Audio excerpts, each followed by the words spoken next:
Good evening, everyone. I am Dharti, your educator. Welcome you all on the platform of Global Online Classes. तर विद्यार्थी मित्रांनो, आजच्या व्हिडिओमध्ये आपण MHMBA CT एक्झाम 2025 या एक्झामसाठी लॉजिकल अँड ॲब्स्ट्रॅक्ट रिझनिंग या सेक्शन मधलं क्लासिफिकेशन हा टॉपिक कव्हर करणार आहोत. या क्लासिफिकेशन टॉपिक वरती MCQ क्वेश्चन बघणार आहोत. तर विद्यार्थी मित्रांनो, व्हिडिओ शेवटपर्यंत नक्की बघा. या व्हिडिओचा तुमच्या एक्झामसाठी नक्कीच फायदा होईल अशी माझी गॅरंटी. तर जे स्टुडंट्स आपल्या चॅनलवरती नवीन आहेत त्यांच्यासाठी मी सांगू इच्छिते, जर तुम्ही MHMBA CET एक्झाम 2025 या एक्झामसाठी प्रिपरेशन करत असाल तर तुमच्या प्रिपरेशनसाठी तुमच्या तयारीसाठी ग्लोबल ऑनलाईन प्लॅटफॉर्मने एक कम्प्लीट कोर्स लॉन्च केला आहे. त्यामध्ये तुम्हाला फुल सिलेबस लाईव्ह व्हिडिओ लेक्चर्स मिळतील, रेकॉर्डेड लेक्चर्स मिळतील, 50+ फुल सिलेबस टेस्ट सिरीज मिळेल, त्यासोबतच 2000+ MC क्वेश्चन बँक आणि फुल सिलेबस नोट्स देखील मिळतील. या सर्व गोष्टी तुम्हाला फक्त 2100 रुपयांमध्ये अवेलेबल करून देण्यात आलेल्या आहेत. अजून काही कोर्सबद्दल माहिती हवी असेल किंवा कुठल्याही प्रकारचे डाऊट्स असतील तर मी स्क्रीनवरती 2 नंबर दिले आहेत, त्या नंबरवरती तुम्ही व्हॉट्सअप थ्रू कॉन्टॅक्ट देखील करू शकता. आता हा कोर्स ॲक्सेस कसा करायचा, तर त्यासाठी ग्लोबल ऑनलाईन ॲप्लिकेशन प्ले स्टोरवरती जाऊन डाउनलोड करा. नंतर ओपन करा. ॲप्लिकेशन ओपन केल्यानंतर नाव आणि नंबर एंटर केल्यानंतर तुम्हाला असे इंटरफेस समोर येईल. इंटरफेसच्या पहा डाउनलोड साईडला स्टोअर असा आयकॉन असेल, त्यावरती क्लिक करा. त्यावरती क्लिक केल्यानंतर तुम्हाला कोर्सेसचं पेज येईल ओपन. कोर्सेसच्या पेजच्या तिथे तुमच्या कोर्सचं नाव MHMBA CET असं टाईप करा. नंतर तुम्हाला खाली तिथे कोर्स दिसेल, तो कोर्स ओपन करा आणि तो कोर्स एनरोल करा. त्यानंतर कोर्सेसच्या सर्व गोष्टी तुम्हाला ॲक्सेस होतील. ओके, तर आजच्या टॉपिककडे वळूया. आजचा टॉपिक आहे क्लासिफिकेशन. आता क्लासिफिकेशन म्हणजे काय, आता त्याच्या प्रॉपर्टीनुसार, त्याच्या आयडेंटिफिकेशन्सनुसार एक ग्रुप तयार करणे म्हणजे क्लासिफाय करणे त्याच्या प्रॉपर्टीनुसार. ओके, तर अशाला मग काय म्हणायचं, तर classification. Okay, classification between males and females म्हणजे क्लासिफिकेशन कशाचं, मेल्सचा एक ग्रुप झाला आणि फिमेल्सचा ग्रुप झाला, म्हणजे आपण क्लासिफाय केलं. बरोबर आहे. तर आता पहा, क्वेश्चन्स कशा टाईपचे असतात. आपण या व्हिडिओमध्ये एका टाईपचे क्वेश्चन्स बघणार आहोत, नेक्स्ट व्हिडिओमध्ये दुसऱ्या टाईपचे क्वेश्चन्स बघू. ओके, तर आता या व्हिडिओमध्ये आपण 5 डायग्राम दिल्यात, पहा ऑप्शन्स दिलेत, डिफरंट डायग्राम्स दिलेत, फिगर्स दिलात. त्यामधला आता जो त्या ग्रुपला फिट होणार नाही असे डायग्राम आपल्याला फाइंड आउट करायचा आहे किंवा असा ऑप्शन फाइंड आउट करायचा आहे. पहा, फर्स्ट पहा, choose the figure which is different from the rest, म्हणजे असे फिगर चूज करायची आहे जे बाकीच्या फिगर मधून पेक्षा डिफरंट आहे. ओके, आता पहा, फर्स्ट पहा, सेकंड पहा. आता पहा, इथे व्हिडिओला पॉज करा म्हणजे तुम्ही तुमचा आणि तुमचा आन्सर फाइंड आउट करा. नंतर व्हिडिओ रिझ्यूम करा आणि माझ्या आन्सर सोबत तुमचा आन्सर क्रॉस चेक करा. ओके, आता इथे बघा काय येईल. इथे पहा, फर्स्ट फिगर मध्ये 5 साइड आहेत आणि 5 एरोज आहेत. So okay, 3 side 3 arrows, 4 sides 4 arrows आणि नंतर आहेत किंवा पिन्स असं सुद्धा म्हणू शकता तुम्ही. आणि 6 साइड 6 पिन्स आहेत आणि इथे 4 साइड्स 4 पिन्स आहेत. असं होऊ शकलं असतं की साइड सेम आहेत आणि pins different, number of pins different आहेत, पण हे असं पण लॉजिक येणार नाही. सो इथे काय येईल पहा, आता फर्स्ट ह्याच्यामध्ये बघा पिन्स कुठून निघाल्यात, त्याच्या वर्टेक्स पासून निघाल्यात, राईट आहे. नेक्स्ट फिगर मध्ये पहा, साइडच्या मिडल मधून सगळ्या पिन्स निघाल्यात. थर्ड मध्ये तसंच आहे, साइड साइड आहे स्क्वेअरची, त्याच्या मिडल पार्ट मधून मिडल पॉइंट वरून पिन्स आहेत पॉइंट वरती. आणि नंतर आहे पहा इथे हेक्सागॉन, हेक्सागॉन वरती पण तसंच आहे. त्याच्या एक साइड घेतली, त्याच्या मिडल साइडच्या मिडल पॉइंट वरून पिन्स गेल्यात किंवा पिन्स ड्रॉप केल्यात. आणि लास्ट फिगर मध्ये सुद्धा तसंच आहे. बरोबर आहे. फक्त फर्स्ट फिगर जी आहे तिथे वर्टेक्स मधून पिन्स किंवा वर्टेक्सला पिन्स इन्सर्ट केल्यात. बरोबर आहे. सो इथे करेक्ट ऑप्शन काय येईल, ऑप्शन ए, म्हणजे फर्स्ट फिगर बाकीच्या फिगर मधून, रेस्ट फिगर्स मधून डिफरंट आहे. बरोबर आहे. ओके, नेक्स्ट क्वेश्चन पाहू. Choose the figure which is different from the rest. तर आता पहा, इथे 5 फिगर आहेत. नंतर पहा, इथे फर्स्ट फिगर आहे, बी आहे, सी आहे, डी आहे आणि ई आहे. अशा 5 फिगर आहेत. आता कुठली फिगर ही रेस्ट फिगर्स पासून डिफरंट आहे असं फाइंड आउट करायचंय. आता पहा, फर्स्ट फिगर मध्ये एक ॲरो किंवा याची एक ही पहा, ही याची डायरेक्शन आहे, ही आहे, नंतर अपोजिट डायरेक्शन, परत एकच डायरेक्शन. ओके, सेम डायरेक्शन मध्ये आहे, सॉरी सेम डायरेक्शन आणि मध्ये जे आहे त्याची डिफरंट डायरेक्शन, म्हणजे जो मिडल जो एलिमेंट आहे त्याची डायरेक्शन डिफरंट आहे. इथे पण पहा, यांची डायरेक्शन सेम आहे, म्हणजे फर्स्ट आणि लास्ट एलिमेंटची डायरेक्शन सेम आहे आणि जे मिडल एलिमेंट आहे त्याची डायरेक्शन डिफरंट आहे. राईट, इथे पहा याची आणि याची सेम आहे पण मिडलची डिफरंट आहे डायरेक्शन. ओके, लास्ट मध्ये पहा, एच फर्स्टची आणि लास्टची सेम आहे डायरेक्शन आणि मिडलची देखील सेम आहे, पण आपल्याला बाकीच्या फिगर्स मध्ये काय आहे, मिडलची डायरेक्शन ही त्याच्या अपोजिट डायरेक्शनला आहे. बरोबर आहे. सो इथे करेक्ट ऑप्शन काय येईल, म्हणजे बाकीच्या फिगर्स पेक्षा डिफरंट फिगर कोणती आहे, तर ई ही फिगर बाकीच्या फिगर पेक्षा वेगळी आहे. सो इथे ऑप्शन काय येईल, option E. Okay, next question पाहू. Choose the figure which is different from the rest. आता इथे तेच फाइंड आउट करायचं आहे. पहा इथे तर सगळ्यात सोपा क्वेश्चन आहे. इथे पहा, फर्स्ट डायग्राम किंवा first figure, third, fourth, fifth या सगळ्या सेम आहेत, पण जी सेकंड नंबरची फिगर आहे ती वेगळी आहे. बरोबर आहे, म्हणून इथे काय ऑप्शन येईल, तर ऑप्शन बी हा करेक्ट असेल. आता इथे जास्त एक्सप्लेनेशन दिलं नाहीये मी, का, कारण इथे काही एक्सप्लेन करण्यासारखं नव्हतंच, इथे बघूनच कळतंय की सेकंड नंबरचे काहीतरी डिफरंट आहे किंवा बाकीच्यांसारखी नाहीये. सो आपण त्याला टिक केलं. ओके, नेक्स्ट क्वेश्चन पाहू. Which shape is different from the other shapes. आता इथे आपल्याला वेगवेगळे शेप्स दिलेत, असा शेप ओळखायचा आहे, फाइंड आउट करायचा आहे जो बाकीच्या शेप्स पासून डिफरंट आहे. ओके, आता पाहिजे फर्स्ट याला साइड्स किती आहेत, फोर्स आहेत, म्हणजे it is a type of square.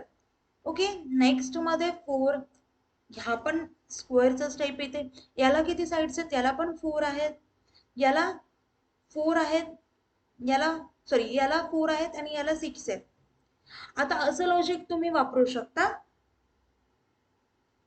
Okay, पहा इथे सगळ्या साईडला म्हणजे सगळ्यांची सेम आहे, काही साईड सेम आहेत, पण जे लास्ट ई ऑप्शन आहे त्यामध्ये नंबर ऑफ साइड्स डिफरंट आहेत, सिक्स आहेत.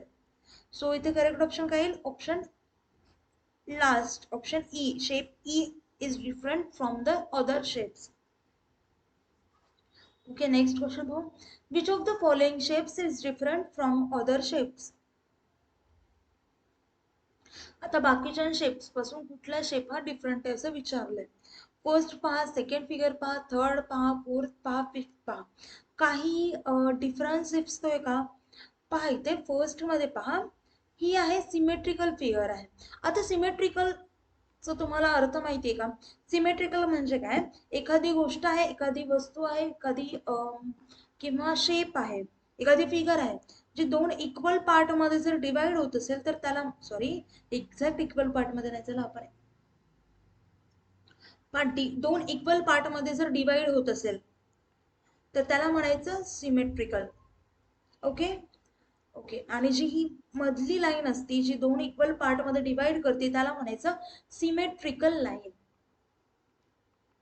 Okay, okay, so first figure जी आहे ती दोन इक्वल पार्ट मध्ये डिवाइड होते का, तर हो, ही आणि ही. नेक्स्ट दोन इक्वल पार्ट मध्ये होती, त्याच्यानंतर अनइक्वल आहेत. ओके, नंतर जे आहे ती इक्वल पार्ट्स मध्ये डिवाइड होते आणि ही देखील इक्वल पार्ट मध्ये डिवाइड होते. राईट आहे. सो इथे वेगळा ऑप्शन कुठला, वेगळी फिगर कुठली असेल, डिफरंट फिगर, तर शेप सी जो आहे तो डिफरंट असेल from rest of the shapes. पुढचा क्वेश्चन पाहू. Which of the following shapes is different from the other shapes. आता इथे पहा, इथे काय येईल, आधी नंबर ऑफ साइड्स पाहू. इथे चार आहेत, इथे चार आहेत, इथे पण चार आहेत, पण इथे तीन आणि इथे सहा आहेत. सो नंबर ऑफ साइड्स असं लॉजिक चुकीचं असेल. नंतर बघू आता अजून काय करता येईल.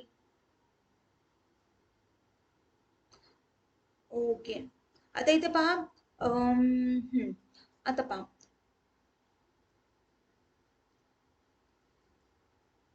याच्या साईड सगळ्या सेम आहेत का? इक्वल साईड्स नाही आहेत, दोन साईड्स इक्वल्स आहेत. ओके, याच्या ह्या साईड्स इक्वल आहेत आणि या साईड्स इक्वल आहेत. Okay, opposite sides are equal. याच्या सगळ्या साईड्स इक्वल्स आहेत. नंतर याच्या पण सगळ्या साईड्स इक्वल आहेत, याच्या पण सगळ्या साईड्स इक्वल्स आहेत आणि याच्या पण सगळ्या साईड्स इक्वल्स आहेत. सो आता हे लॉजिक लावता येईल का की पहा या रेस्ट ऑफ म्हणजे हे जे फिगर्स आहेत त्यांचा जर एक ग्रुप केला आपण, असा ग्रुप केला ज्यांच्या सगळ्या साईड्स इक्वल आहेत. ओके, तर मग हा काय असेल, त्या ग्रुपमधून बाहेर पडेल. बरोबर आहे, म्हणजे ऑप्शन ए हा इथे डिफरंट शेपचा आहे. बरोबर आहे, म्हणजे ऑप्शन ए हा करेक्ट असेल. नेक्स्ट क्वेश्चन पाहू. नेक्स्ट क्वेश्चन काय पहा, which of the following arrows is different from other arrows. आता पहा, आता एरोज दिलेत, सो आपण इथे लॉजिक लावू शकतो क्लॉकवाईज आणि अँटी क्लॉकवाईजचं. आता क्लॉकवाईज डायरेक्शन आणि अँटी क्लॉकवाईज या दोन टर्म आधी पाहू आपण. Anti clockwise direction. Okay, clockwise म्हणजे जे घड्याळीच्या आपल्या वॉचच्या डायरेक्शननी जातं आणि अँटी क्लॉकवाईज म्हणजे जे अपोजिट डायरेक्शननी जातं. ओके, हे काय पहा क्लॉकवाईज आहे, हे काय अँटी क्लॉकवाईज आहे, हे काय क्लॉकवाईज आहे, हे क्लॉकवाईज आहे आणि हे पण क्लॉकवाईज. फक्त जे सेकंड फिगर आहे किंवा सेकंड एरो आहे तो काय अँटी क्लॉकवाईज डायरेक्शननी जातोय. सो इथे डिफरंट फिगर डिफरंट एरो कोणता असेल तर बी ऑप्शन, बी शेप असेल. राईट आहे, म्हणजे इथं करेक्ट ऑप्शन काय येईल तर बी येईल. ओके, नेक्स्ट क्वेश्चन पाहू. Choose the figure which is different from the rest. अशी फिगर चूज करायची जी बाकीच्या फिगर्स पासून डिफरंट आहे. आता इथे सिंपल आहे पहा, फर्स्ट सेकंड फोर्थ आणि फिफ्थ या सर्व सेम आहेत. बरोबर आहे, फक्त डायरेक्शन वगैरे त्यांच्या डिफरंट आहेत पण बाकी फिगर सेम आहे. पण जी थर्ड नंबरची फिगर आहे ती रेस्ट ऑफ द फिगर्स पासून डिफरंट आहे. सो इथे करेक्ट ऑप्शन कुठला येईल तर सी ऑप्शन हा करेक्ट असेल इथे. ओके, नेक्स्ट क्वेश्चन पाहू. Choose the figure which is different from the rest. आता पहा पाच फिगर आहेत, त्याच्यापैकी आपल्याला डिफरंट फिगर फाइंड आउट करायचे. इथे पहा, फर्स्ट जी ए आहे ती सिमेट्रिकल फिगर आहे, म्हणजे दोन इक्वल पार्ट मध्ये डिवाइड होती. जर याला मिडल मध्ये केलं पार्टिशन तर दोन इक्वल पार्ट मध्ये डिवाइड होते. बी फिगर होईल का, असं केल्यावरती पण दोन इक्वल पार्ट मध्ये नाही होणार, असं पण नाही होणार, क्रॉस कसंच होणार नाही. सो ही आपण इथे एस सिमेट्रिकल आहे, S for symmetrical, A for asymmetrical, ही पण असिमेट्रिकल आहे. नेक्स्ट पहा, जर याला असं डिवाइड केलं तर सिमेट्रिकल पार्ट मध्ये डिवाइड होते पहा. So this is symmetrical figure. नंतर ई ला जर असं डिवाइड केलं तर सिमेट्रिकल आहे, आणि ही पण असं करा तुम्ही किंवा असं केलं करा, दोन्ही दोन इक्वल पार्ट मध्ये डिवाइड होते. सो ही पण सिमेट्रिकल फिगर आहे. सो फक्त जी बी आहे फिगर ती आहे असिमेट्रिकल फिगर. सो इथे करेक्ट ऑप्शन काय येईल तर ऑप्शन बी. ओके, नेक्स्ट क्वेश्चन बघू. Choose the figure which is different from the rest of the figures. आता अशी फिगर फाइंड आउट करायची इथे पण जे बाकीच्या फिगर्स पासून डिफरंट आहे. Apply same logic for this question also. So इथे काय येईल, ही असिमेट्रिकल फिगर आहे, याला कुठूनही इक्वल पार्ट, दोन इक्वल पार्ट मध्ये डिवाइड नाही करताय. याला असं येईल, याला असं, याला असं, असं कसंही करा दोन इक्वल पार्ट मध्ये डिवाइड होईल. आणि यूला वर्टिकल लाईन ड्रॉ करा, तेव्हा ते दोन इक्वल पार्ट मध्ये डिवाइड होईल. बरोबर आहे, मग इथे करेक्ट ऑप्शन काय येईल, ऑप्शन ए हा करेक्ट असेल. ओके, तर विद्यार्थी मित्रांनो, आता डाऊट्स असेल तर मला कमेंट डाऊन करा. कुठल्याही क्वेश्चन मध्ये डाऊट असेल, कितीही छोट्या लेवलचा असेल तरी तुम्ही मला विचारू शकता तुमचे डाऊट्स. आणि जरी तुम्हाला माझ्यासोबत पर्सनल कॉन्टॅक्ट करायचं असेल तर मी कोर्स दिला आहे, तो कोर्स जर तुम्ही जॉईन केला तर आम्ही तुमच्या टचमध्ये असू, तुम्हाला कोणतेही डाऊट्स पर्सनली विचारता येतील. ओके, तर आता व्हिडिओ इथेच थांबूया. Thank you, nice day, bye.